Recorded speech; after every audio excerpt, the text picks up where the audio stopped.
Hello and welcome to PMCLounge.com. This is Lounge Fever. Lounge Fever is basically a series of videos where I take up the questions that I receive from you and try to answer them. So the question for today is why deal with unions? And I'll give you some context. So there was a video that we recently did on collective bargaining agreement.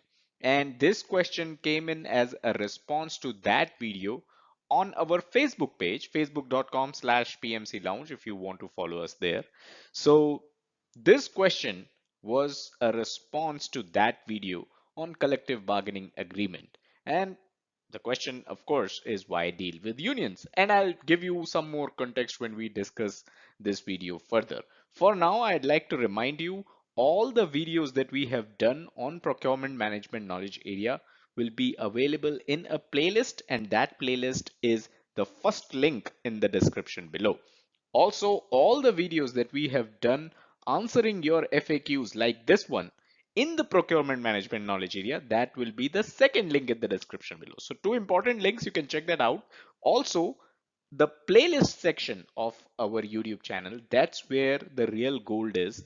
That's where you will find all the knowledge areas, all the FAQs, and plenty of really good stuff, all organized in playlists. So do check the playlist section out of this channel.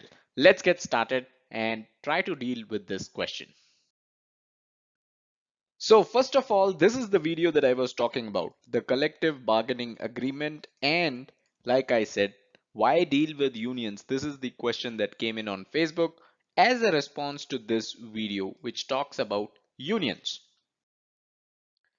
So a quick recap to bring you up to speed. What is a union? Unions basically come into the picture whenever you have a contract with a seller, and this seller in turn has a contract with a union.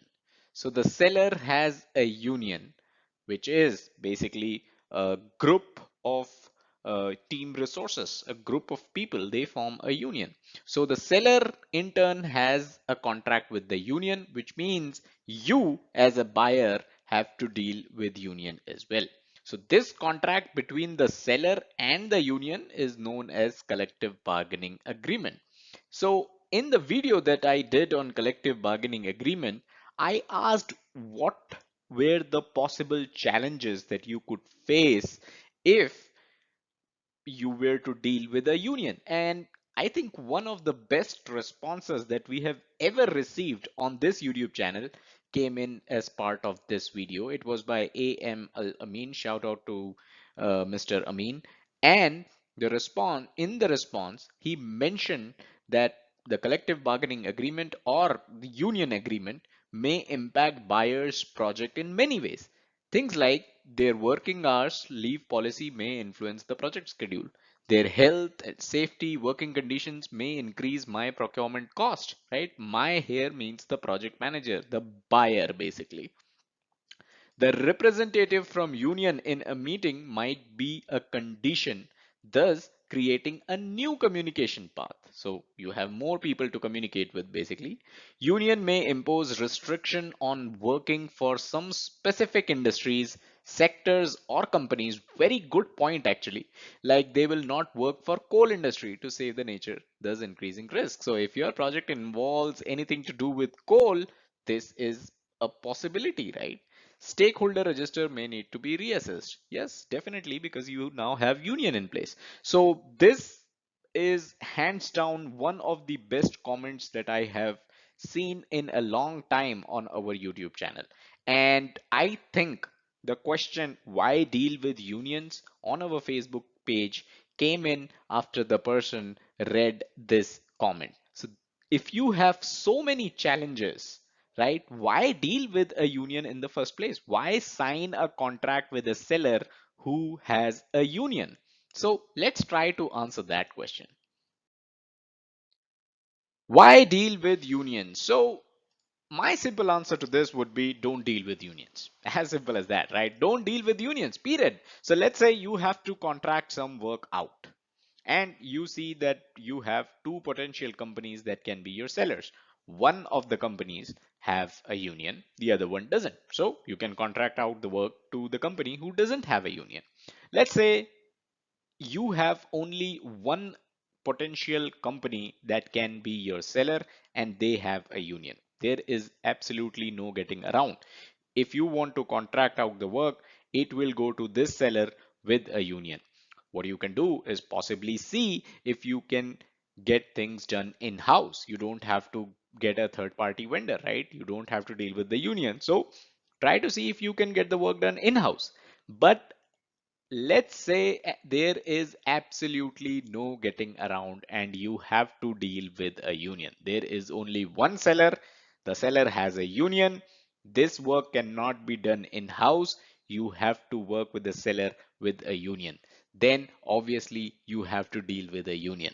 Why deal with unions? I would say don't deal with unions. But if it is the worst case scenario, if you have to deal with a seller, and that seller has a union, what you can do is you can involve your legal department and you can tell your legal department the reservations that you have because of the involvement of a union. You can basically tell them the risks that you foresee because of the union's involvement, right? And they can suggest what you can add to your contract, what terms and conditions you can add to your contract so that the risks that you're seeing could be mitigated, right? These risks are related to the union, of course, right? They can suggest certain verbiage that can be added to the contract so that some of your risks are reduced or avoided which pertain to the union. So this is one thing that you can do. The other, this is possibly even worst of the worst case scenario that we just discussed, that there's just one seller and the seller has a union. What if you work in a company, let's say a construction company, and this construction company has a union? So you are the project manager and your company has a collective bargaining agreement. That means you have to deal with union. Union is part of your project. What do you do then? So then you need to see what are the contract terms of the collective bargaining agreement that your company has. One thing is, if you are still too strong on the question why deal with unions, you can leave the job from this company and look out for a company that doesn't deal with unions, right? But if there is a contract, if there is a collective bargaining agreement within your company and there is a union that you need to deal with, go over the contract terms and treat those contract terms as external constraints for your project.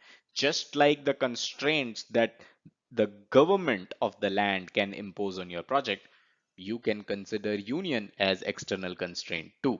That's one thing. The other thing is you need to consider the rules and regulations, right? You need to consider the time, the overtime rules. You need to consider the resource availability if there are any restrictions. So when you put together your project team, when you put together your budget, schedule, and all other plans from other knowledge areas, you need to consider all this that the union brings with it. Basically, this comment still holds true. You have to consider all this. So, like I said, why deal with unions? Don't deal with unions, as simple as that. But if you have to deal with unions, these are some of the suggestions that you can kind of pursue.